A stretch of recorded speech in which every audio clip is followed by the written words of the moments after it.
নমস্কার, আমি মিলন স্যার। পাল একাডেমি সেন্টারে তোমাদের সকলকে জানাই স্বাগত। আজকে ক্লাস 9-এর ফিজিক্যাল সায়েন্সের তোমাদের কার্য, ক্ষমতা ও শক্তি এই অধ্যায়ের পার্ট 2 নিয়ে আজকের এই ক্লাসটিতে আমি আলোচনা করতে চলেছি। এর আগে তোমাদের এই কার্য, ক্ষমতা এবং শক্তি এই অধ্যায়ের পার্ট 1-এর আমি একটি ক্লাস আপলোড করে রেখেছি। যারা এখনো পর্যন্ত দেখনি তারা দয়া করে আগে পার্ট 1-এর ক্লাসটি একটু দেখবে। আর আজকে যে ক্লাসটি শুরু করতে চলেছি এবং এই ক্লাসটিতে যে টপিকস নিয়ে অ্যাকচুয়ালি আলোচনা করব সেই টপিকসগুলি আগে আমরা একটু দেখে নিই। দেখো, আমি যদিও একটু লিখে রেখেছি বোর্ডে। আজকে আমরা জানবো যে পাওয়ার বা ক্ষমতা কি, এই বিষয় নিয়ে আজকে আমরা আলোচনা করব। তারপরেরটা, এই যে ক্ষমতা, ক্ষমতার মাত্রা কি। ওকে, পাওয়ার বা ক্ষমতা কি, তারপরে আমরা জানবো ক্ষমতার মাত্রা কি। আমরা শিখবো আজকে ক্ষমতার মাত্রা কিভাবে নির্ণয় করতে হয়, এই বিষয়গুলি আমরা সম্পূর্ণ শিখব। তারপরে ক্ষমতার একটু একক নিয়ে আমরা আলোচনা করব। তারপরে হর্স পাওয়ার, যেটাকে বলা হয় অশ্ব ক্ষমতা বা এইচপি। এই এইচপি মিনস হচ্ছে হর্স পাওয়ার, যার আরেকটি নাম হচ্ছে অশ্ব ক্ষমতা। এই বিষয়গুলি আজকে আমরা বুঝবো। লাস্ট যে টপিকসটি আছে সেটি হলো অশ্ব ক্ষমতা আর ওয়াটস এর মধ্যে কি রিলেশন বা সম্পর্ক, এই বিষয় নিয়ে আজকে আমরা একটু জানবো। দেখো, ক্লাসটি শুরু করার পূর্বে তোমাদের কাছে আমার ছোট্ট একটা রিকোয়েস্ট, যারা আমার চ্যানেলে নতুন দেখছো, এখনো পর্যন্ত আমার চ্যানেলটিকে যারা সাবস্ক্রাইব করনি তারা অবশ্যই চ্যানেলটিকে সাবস্ক্রাইব করে পাশে থাকা বেল আইকনটিকে একটু প্রেস করে রাখবে। এবং যারা আমার ফেসবুক প্রোফাইল থেকে ক্লাসগুলি দেখছো তাদেরকে আমি একটু রিকোয়েস্ট করব, যারা এখনো পর্যন্ত আমার প্রোফাইলটিকে ফলো করনি তারা অবশ্যই একটু ফলো করে পাশে থাকবে। তাহলে চলো আর সময় নষ্ট করব না, আমরা চলি এবার ক্লাসের দিকে। দেখো, এই যে ক্ষমতা, এই ক্ষমতাটা বোঝার আগে আমরা পূর্বের পার্টের দুটো থিওরি একটু মনে করে নিই। আমরা কি শিখেছিলাম যে কার্য বা ওয়ার্ক ইকুয়াল টু কি ছিল। দেখো, এই বিষয়গুলো একটু তোমাদের বুঝতে হবে। কার্য বা ওয়ার্ক ইকুয়াল টু কি ছিল। আমরা জানি কার্য ডাব্লিউ ইকুয়াল টু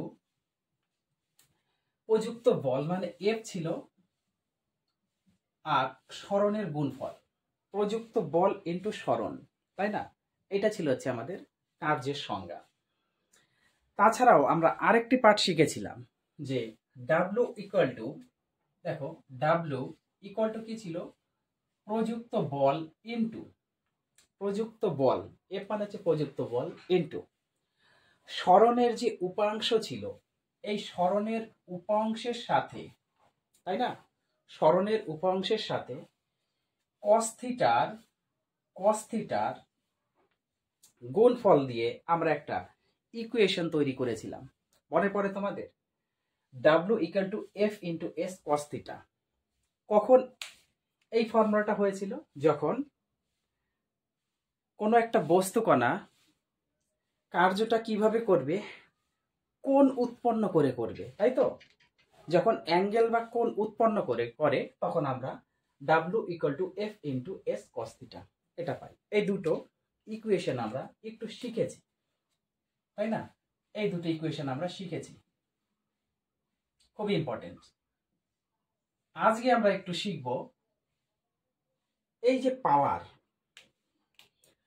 বা ক্ষমতা। পাওয়ার, তাই না? পাওয়ার বা যেটা হচ্ছে আমরা বলি ক্ষমতা। এই ক্ষমতা ইকুয়াল টু কি? ক্ষমতা ইকুয়াল টু হচ্ছে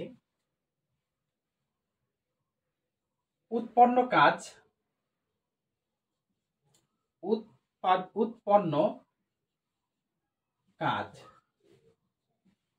যেটা হচ্ছে ডাব্লিউ দ্বারা প্রকাশ করা হয়। ক্ষমতা ইকুয়াল টু উৎপন্ন কাজ বা উৎপাদিত কাজ বাই সময়, এটা হচ্ছে সময়। ক্ষমতা ইকুয়াল টু কি? ক্ষমতা ইকুয়াল টু হচ্ছে একক সময়ে কোনো বস্তু কণার কাজ করার যে হার, সেই হারকে বলা হয় ক্ষমতা। এখন যদি তোমরা এর থেকে আর একটু সোজাভাবে সংজ্ঞাটা বলতে চাও, তাহলে সরাসরি তোমরা বলতে পারো যে কোনো বস্তু কণার কাজ করার হারকে বলা হয় হচ্ছে ক্ষমতা বা পাওয়ার। ক্লিয়ার? তাহলে এই যে পাওয়ার বা ক্ষমতা ইকুয়াল টু উৎপাদিত কাজ বা উৎপন্ন কাজ ডাব্লু বাই সময় হচ্ছে টি, তাই না? তাহলে এখন আমরা ক্ষমতা ইকুয়াল টু কি পাচ্ছি? পি ইকুয়াল টু পাচ্ছি W by T. P equal to W by T, এটা হচ্ছে আমরা পাচ্ছি। তাহলে এখান থেকে আমরা কিন্তু আরেকটি ওয়ার্ক পাচ্ছি কি? ডাব্লু ইকুয়াল টু, যদি একটু কোনাকুনি আমরা গুণ করি, ডাব্লু ইকুয়াল টু কি পাচ্ছি? পি ইন্টু টি। এবার পি ইন্টু টি মানে কি? এটা হচ্ছে কাজ। কাজ ইকুয়াল টু কি পাচ্ছি? ক্ষমতা গুণ সময়, তাই তো? এটা আমরা পাচ্ছি যে কাজ ইকুয়াল টু ক্ষমতা গুণ সময়। তাহলে এটা হচ্ছে W equal to P into T. তাহলে এই যে রিলেশন, এই রিলেশন দিয়েও কিন্তু আমরা কাজ বের করতে পারি, আবার এই রিলেশনটা দিয়ে কাজ বের করতে পারি, আবার এই রিলেশনটা দিয়েও আমরা কাজ বের করতে পারি। ওকে, এই তিনটে খুবই গুরুত্বপূর্ণ টপিকস। আমরা ক্ষমতা তো জেনে গেলাম যে ক্ষমতা কাকে বলে, ক্ষমতা ইকুয়াল টু কি। এখন এখান থেকে আমরা সূত্রটার আরেকটু মডিফাই করব। কিভাবে? আমরা এখানে জানলাম P equal to W by T. Okay, দেখো এবার এইদিকে আমি একটু লিখছি, তোমরা একটু খেয়াল করো। দেখো পাওয়ার ইকুয়াল টু আমরা জানলাম যে ডাব্লিউ বাই টি। এখন ডাব্লিউ হচ্ছে ওয়ার্ক মানে হচ্ছে কাজ, তাই তো? এবার কাজ ইকুয়াল টু কি জানি আমরা? কাজ ইকুয়াল টু আমরা কিন্তু জানি প্রযুক্ত বল, তাই তো? প্রযুক্ত বল ইন্টু সরণ বাই নিচের টি, এটাই আমরা জানি। তাহলে এখান থেকে আমরা আরেকটু মডিফাই করি, এফটাকে আমরা সিঙ্গেল রাখবো, তার সাথে গুণ হিসাবে এস বাই টি করব, এস বাই টি। এখন এই যে S by T, S means সরণ, এই এস হচ্ছে সরণ। ওকে, এখন এই এস বাই টিটাকে আমরা কি হিসাবে জানি? আমরা কিন্তু সকলেই জানি এখানে এফ ইন্টু এটা হচ্ছে ভি মিনস বেগ। তার মানে এস বাই টি হচ্ছে, এই এস বাই টি হচ্ছে বেগ, এস বাই টি হচ্ছে বেগ। সময় সাপেক্ষে সরণের হারকে বলা হচ্ছে বেগ। তাহলে এখানে এফ ইন্টু ভি, এটা আমরা কিন্তু বের করলাম। তাহলে এই যে পাওয়ার বা ক্ষমতা, এটা হচ্ছে অলরেডি পাওয়ার, তাই তো? ক্ষমতা বা পাওয়ার। তাহলে পি ইকুয়াল টু কি দাঁড়ালো? পি ইকুয়াল টু আমাদের কিন্তু দাঁড়ালো এফ ইন্টু ভি। তাহলে এখান থেকে পি ইকুয়াল টু, আচ্ছা আমরা একটু ভাষা দিয়ে লিখি, পি মানে হচ্ছে ক্ষমতা।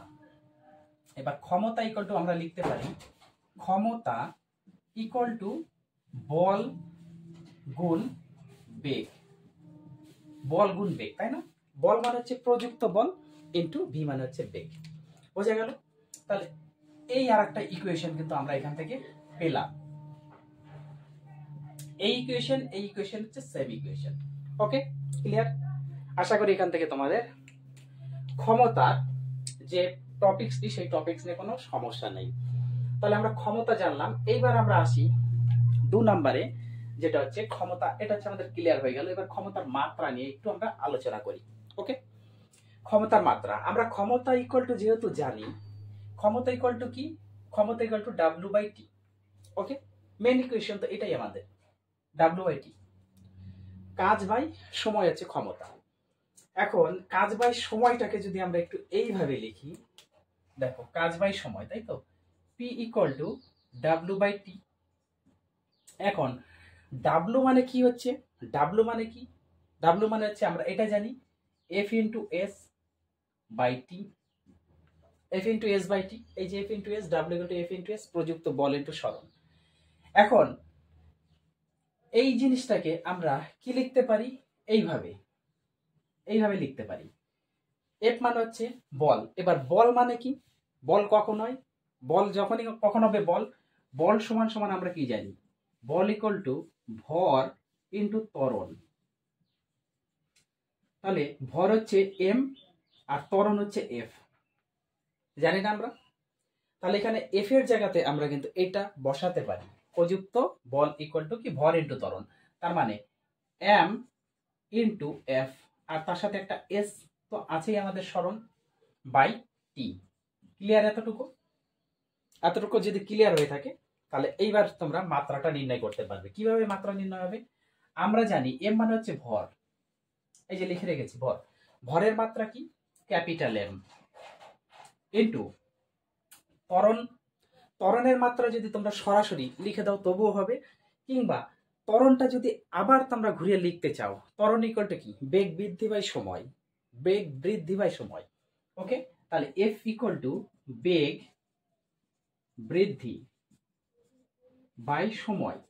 এখন সরাসরি এখান থেকে যদি আমরা বের করি যে ত্বরণের যে একক, ত্বরণের যে মাত্রা, বেগ মানে কি সরণ বাই সময়, তাহলে সরণ বাই সময় যদি হয় বেগ, তার সাথে আরেকটা সময় আমাদের গুণ হিসাবে আছে, তো সরি এটা হচ্ছে আমাদের ডিভাইডেড হবে, তাহলে এটা হচ্ছে আমাদের গুণ হিসাবে ডিভাইডেড হিসাবে আছে। এইবার সরণের যে মাত্রা, সরণের মাত্রা হচ্ছে কি এল হয়, আর সময়ের মাত্রা হচ্ছে টি হয়, তার সাথে আরেকটা সময়ের মাত্রা টি, তার সাথে আরেকটা সময়ের মাত্রা টি। তাহলে এখান থেকে আমরা কি বের করতে পারি? সমান সমান এল এল এল বাই কি হচ্ছে T square, L by T square, L by T square. কি করে আসে? এল বাই টি ইন্টু এই টি এর নিচে কিছু নেই মানে এক আছে, কিন্তু তখন এক যাবে উপরে, যখন এই দাগটা ভাগকে আমরা গুণ করবো এক যাবে উপরে, আর টি কিন্তু নিচেই থাকবে, এই জন্য এল বাই টি স্কোয়ার। এটাকে আমরা সরাসরি শর্ট ফর্মে লিখে দিতে পারি যে L into T minus two. ওকে, L into T minus two. তাহলে এইখানে এই এফ এর জায়গাতে আমরা লিখতে পারি না এখন L into T minus two হয়ে গেল। এটা হচ্ছে আমাদের ত্বরণের মাত্রা, আর এখানে এস আছে সরণ, তার সাথে সরণের মাত্রাটা গুণ হিসাবে, সরণের মাত্রা আমরা সকলেই জানি এল, এল হচ্ছে সরণের মাত্রা, আর নিচে টি আছে, টি মানে হচ্ছে সময়, সময়ের মাত্রা হচ্ছে টি। ক্লিয়ার? তাহলে এইখান থেকে আমরা এখন সরাসরি বের করতে পারছি এম ইন্টু এল, এখানে একটা আর এখানে একটা, তাহলে গুণ করলে এল এর পাওয়ার দুটা, আর উপরে টি এর পাওয়ার মাইনাস দুটো আছে, আর নিচে আছে আমাদের একটা। পরের লাইনে সরাসরি আমরা লিখে দিতে পারি এই টিটাকে আমরা উপরে যদি নিয়ে যাই তাহলে এম এল স্কোয়ার ইন্টু টির পাওয়ার মাইনাস 3। ওকে, তাহলে এইটা হচ্ছে আমাদের এই যে পাওয়ার বা ক্ষমতার মাত্রা। ক্লিয়ার? কোনো সমস্যা নেই। আমি কিন্তু প্রত্যেকটি বেসিক তোমাদের এখানে ভেঙে ভেঙে সম্পূর্ণভাবে বুঝিয়ে দিলাম, যেটি তোমার বই মানে অ্যাকচুয়ালি তোমাদের যে বইয়ের মধ্যে কিন্তু এইভাবে ভাঙানো নেই। ক্লিয়ার? তাহলে এই দুটো আমাদের ক্লিয়ার হয়ে গেল। এখন আসবো আমরা ক্ষমতার একক নিয়ে। ক্ষমতার একক কি? দেখো, ক্ষমতার একক হচ্ছে দু ধরনের, একটা হচ্ছে পরম একক আর একটা হচ্ছে অভিকর্ষীয় একক। কি বললাম? একটা হচ্ছে পরম একক আর একটা হচ্ছে অভিকর্ষীয় একক। আগে আমরা পরম এককের পার্টগুলো একটু শিখে নিই, তারপরে আমরা আসবো অভিকর্ষীয় একক দিকে। দেখো, পরম এককের ক্ষেত্রে কি হচ্ছে, পরম একক। ওকে, পরম এককে হচ্ছে সিজিএস পদ্ধতিতে যদি আমরা ধরি, সিজিএস এ আর একটা হচ্ছে এসআই, এই দুটো থাকবে পরম এককের ক্ষেত্রে। তোমাদের অভিকর্ষীয় এককের ক্ষেত্রে সিজিএস এসআই দুটোই আছে। এখন সিজিএস এর ক্ষেত্রে পরম একক ক্ষমতার, সিজিএস এ ক্ষমতার পরম একক হচ্ছে erg per second, erg per second. আর এসআই যদি আমরা যাই তাহলে এটা হবে joule per second. Clear? Erg per second, SI গেলে জুল পার সেকেন্ড। এখন আর্ক পার সেকেন্ড এই যে কথাটা আমরা লিখলাম, এখান থেকে তোমাদের কোশ্চেন হয় এক আর্ক, ওয়ান আর্ক কাকে বলা হয়? One arc. ওকে, এক আর্ক, এখান থেকে এক আর্ক কি? আবার এখান থেকে তোমাদের কোশ্চেন করা হবে ওয়ান জুল, এক জুল কি? আমরা একটু বুঝি যে এক আর্ক কাকে বলে এক জুল কাকে বলে। ক্লিয়ার? দেখো আমরা যেহেতু জানি সিজিএস পদ্ধতিতে ক্ষমতার পরম একক হচ্ছে আর্ক পার সেকেন্ড, তার মানে একক সময়ে বা এক সেকেন্ডে, একক সময়ে বা এক সেকেন্ডে, এই কথাটা মোস্ট ইম্পর্টেন্ট। ওকে, একক সময়ে বা এক সেকেন্ডে এক আর্ক, এক আর্ক পরিমাণ কার্য করার ক্ষমতাকে, এক আর্ক পরিমাণ কার্য করার ক্ষমতাকে বলা হয় এক আর্ক। ক্লিয়ার? এখন যদি আমরা একটু আসি, যেটা হচ্ছে জুল, জুলের ক্ষেত্রে সেম হবে, একক সময়ে বা এক সেকেন্ডে এক জুল পরিমাণ কার্য সম্পন্ন করার ক্ষমতাকে বলা হয় এক জুল। ক্লিয়ার? এখন এসআই পদ্ধতিতে যেহেতু জুল পার সেকেন্ড, এখান থেকে আমরা আর একটু বিস্তারিত আলোচনা করব যে জুল ইকুয়াল টু কি জানি। আমরা কি জানি যে জুল এই জিনিসটাকে অ্যাকচুয়ালি ক্ষমতার, এই জিনিসটাকে অ্যাকচুয়ালি ক্ষমতার কি বলা হয় জানো? এসআই পদ্ধতিতে জুল পার সেকেন্ড, এই জিনিসটাকে বলা হয় অ্যাকচুয়ালি ওয়াট। ওয়াট এইটাকে বলা হচ্ছে ক্ষমতার ব্যবহারিক একক।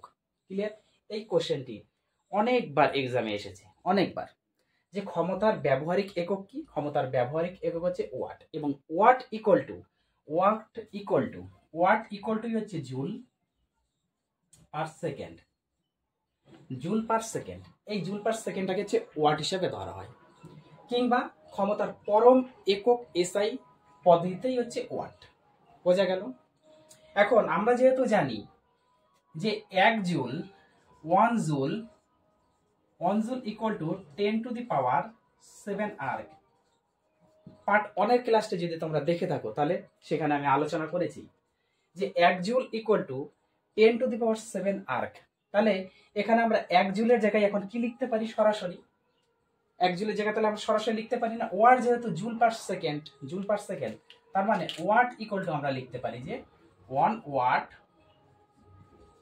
1 ওয়াট সমান সমান, তাহলে কত হচ্ছে? 1 ওয়াট সমান সমান 10 to the power 7 erg. Clear? Watt equal to joule per second যদি হয়, আবার জুল যদি আমরা সমান সমান জানি 10 টু দি পাওয়ার 7 আর্ক, তাহলে আমরা লিখতে পারি না 1 watt equal to 10 to the power 7 erg, কারণ জুল পার সেকেন্ড 1 জুল, 1 জুলের মান হচ্ছে এত, 10 টু দি পাওয়ার 7 আর্ক, তাহলে 1 watt equal to 10 to the power 7 erg. খুবই ইম্পর্টেন্ট, এই কোশ্চেনটা তোমরা অনেক সেটে দেখতে পাবে যখন তোমরা কোশ্চেন ব্যাংকগুলি বা টেস্ট পেপারগুলি সলভ করবে, বহু জায়গাতে এই কথাটি তোমরা পাবে। ক্লিয়ার? আশা করি কোনো সমস্যা নেই। এইবার আমরা যেহেতু জেনে গেলাম যে 1 watt equal to 10 to the power 7 erg, এখান থেকে আর দুটো জিনিস একটু কষ্ট করে তোমরা মনে রাখো। ওকে, কি মনে রাখবে? 1 কিলো ওয়াট ইকুয়াল টু কত, আর 1 মেগাওয়াট ইকুয়াল টু কত? 1 কিলোওয়াট ইকুয়াল টু কত ওয়াট, আর 1 মেগাওয়াট ইকুয়াল টু কত ওয়াট?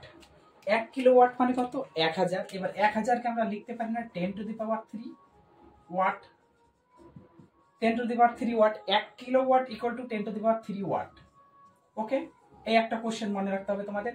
আর 1 মেগাওয়াট মানে তার ডবল হয়ে যাবে, মানে 10 to the power 6 watt, 10 to the power 6 watt. Clear? এই জিনিসটা একটু তোমরা মনে রাখবে এখান থেকে, খুবই ইম্পর্টেন্ট এই দুটো টপিকস। তাহলে আমাদের এতটুকু হয়ে গেল, ক্ষমতার একক, ক্ষমতার মাত্রা, ক্ষমতা কি। আর এখান থেকে আরেকটা জিনিস তোমরা জেনে রাখবে যে ক্ষমতা কোন রাশি, স্কেলার রাশি না ভেক্টর রাশি। তোমরা আশা করি পারবে যে ক্ষমতা হচ্ছে একটা স্কেলার রাশি, কারণ এর মানের সাথে সাথে দিক বা অভিমুখ দিতে পারছে না তো ক্ষমতা, পারছে কি?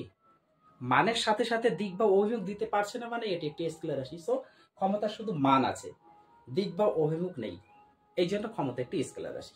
ওকে, এই জিনিসটা একটু মনে রাখবে। এইবার এসো তোমরা পরের যে টপিকসটি, যে কি আছে এইচপি, হর্স পাওয়ার বা অশ্ব ক্ষমতাটা কি, এই বিষয়টা আগে আমরা বুঝি। ওকে, আচ্ছা, এই টপিকসটি বোঝার আগে আমরা ক্ষমতার যেহেতু পরম একক জানলাম, এবার একটু অভিকর্ষীয় একক নিয়ে একটু জেনে নিই। শুধু এককটা আমরা জানবো, আদার্স আর কিছু এখান থেকে আমাদের জানতে হবে না। দেখো, অভিকর্ষীয় এককের ক্ষেত্রে অভিকর্ষীয়, ওকে, অভিকর্ষীয় একক একটা হচ্ছে সিজিএস আর একটা এসআই, এই দুটোতেই থাকবে। এবার সিজিএস এর ক্ষেত্রে কি হবে? সিজিএস এর ক্ষেত্রে হচ্ছে gram, cm per second, gram centimetre per second ক্ষমতার অভিকর্ষীয় একক সিজিএস পদ্ধতিতে, এবং এসআই পদ্ধতিতে কেজি বা কিলোগ্রাম মিটার অবলিক সেকেন্ড। ওকে, এই দুটো টপিকস একটু মনে রাখবে, কারণ বলা যায় না এক্সামে দিতে পারে। ক্লিয়ার? এইবার আসি আমরা হর্স পাওয়ার বা এইচপি। এইচপি কাকে বলা হয়? এইচপি কি? এইচপি কাকে বলা হয়? এটা হচ্ছে খুবই গুরুত্বপূর্ণ একটি টপিকস আজকের। হর্স পাওয়ার হচ্ছে, মনে করো 550 পাউন্ড, 550 পাউন্ড, এই কথাটা মনে রাখতে হবে হর্স পাওয়ারের ক্ষেত্রে। 550 পাউন্ড ভরের কোনো বস্তু কণা, 550 পাউন্ড ভরের কোনো বস্তু কণাকে অভিকর্ষ যে বল আছে সেই অভিকর্ষ বলের বিরুদ্ধে, ওকে মনে থাকবে, 550 পাউন্ড ভরের কোনো বস্তু কণাকে অভিকর্ষ বলের বিরুদ্ধে 1 ফিট উলম্বভাবে, এই কথাটা একটু মনে রাখতে হবে, অভিকর্ষ বলের বিরুদ্ধে উলম্ব বা সোজাসুজি ভাবে 1 ফিট ওঠানোর জন্য যে পরিমাণ ক্ষমতা বা কার্য বা ক্ষমতা প্রয়োগ করা হয়, যে পরিমাণ ক্ষমতা প্রয়োগ করা হয় তাকে বলা হয় 1 এইচপি বা হর্স পাওয়ার বা 1 অশ্ব ক্ষমতা। বোঝা গেল? তাহলে 1 অশ্ব ক্ষমতা বা হর্স পাওয়ার বলতে বোঝায় যে 550 পাউন্ড ভরের কোনো বস্তু কণাকে অভিকর্ষ বলের বিরুদ্ধে, ওকে, উলম্বভাবে বা লম্বালম্বিভাবে ওঠানোর জন্য যে ক্ষমতার প্রয়োগ করা হয় তাকে বলা হয় 1 অশ্ব ক্ষমতা বা 1 হর্স পাওয়ার। ক্লিয়ার? এখন 1 অশ্ব ক্ষমতা equal two 1 HP, 1 HP equal to, যেহেতু আমরা জানলাম কি 550, 550 কি 550, যেহেতু 1 ফিট উচ্চতাতে ওঠানোর জন্য, তাহলে 550 ফিট পাউন্ড, ফিট বা ফুট পাউন্ড একই জিনিস, 550 ফিট পাউন্ড পার সেকেন্ড। ওকে, তাহলে 1 HP equal to 550 foot pound per second যদি হয়, তাহলে এইখান থেকে আমাদের আরেকটু ক্যালকুলেশন জানতে হবে যে 550 ইন্টু 1.356, এটা হচ্ছে joule per second, joule per second. এখন এই যে 1.356 ইকুয়াল টু হচ্ছে 1.356 joule equal two 1.356 joule equal two 1 foot pound, 1 foot pound মানে 1 foot pound equal to 1 foot pound equal to 1.356 joule. তাহলে 1 ফুট পাউন্ডে যদি হয় আমাদের 1.356 জুল, তাহলে 550 এর কথা হবে, অবশ্যই 550 এর সাথে আমাদের গুণ হিসাবে হবে, তাই তো? তাহলে এটা যদি আমরা গুণ করি, তাহলে পাবো সরাসরি 746 এই যে জুল পার সেকেন্ড যে কথাটা আছে। এবার জুল পার সেকেন্ড মানে আমরা কি জানি? জুল পার সেকেন্ড, এই যে জুল পার সেকেন্ড এই যে কথাটা, এই কথাটা মানে আমরা জানি কিন্তু ওয়াট। তাহলে 746 ওয়াট। ক্লিয়ার? 746 ওয়াট। অতএব 1 horse power equal to 746 watt. Very very very important এই কোশ্চেনটি, খুবই ইম্পর্টেন্ট এই কোশ্চেনটি। 1 horse power equal to 746 watt. তাহলে এইটাই হচ্ছে তোমাদের এই যে 1 অশ্ব ক্ষমতা আর ওয়াটস এর মধ্যে যে সম্পর্ক, সেটি হচ্ছে 1 অশ্ব ক্ষমতা ইকুয়াল টু 746 ওয়াট। ক্লিয়ার? তাহলে এই ছিল তোমাদের কার্য, ক্ষমতা এবং শক্তির পার্ট নাম্বার 2। যারা পার্ট নাম্বার 1 দেখোনি তাদেরকে আমি রিকোয়েস্ট করব আগে পার্ট নাম্বার 1 দেখো, তারপরে পার্ট নাম্বার 2 তোমরা এই বিষয়গুলি তখনই বুঝবে যখন পার্ট নাম্বার 1 নিয়ে আলোচনা করবে, তখন এই পার্ট নাম্বার 2 তোমাদের সোজা হয়ে যাবে। ওকে, আরেকটি ক্লাস বাকি থাকলো তোমাদের এই কার্য, ক্ষমতা এবং শক্তির, যেটা হচ্ছে শক্তির পার্ট নিয়ে আলোচনা করব। তো শক্তির পার্টের খুবই একটি গুরুত্বপূর্ণ সেখানে টপিকস আছে। এই অধ্যায়ের সবচেয়ে হট টপিকস যেটাকে বলা হবে, ওকে, হট টপিক এটা হচ্ছে kinetic energy and potential energy, স্থিতিশক্তি এবং গতিশক্তি নিয়ে একটি ক্লাস আমি আপলোড করব। ওকে, তাহলে এই ক্লাসগুলো তোমরা একটু মনোযোগ দিয়ে পড়াশোনা করো, বোঝার চেষ্টা করো। আমি পরবর্তী পার্ট নিয়ে আসবো। তাহলে আজকের মতো এখানেই শেষ করছি।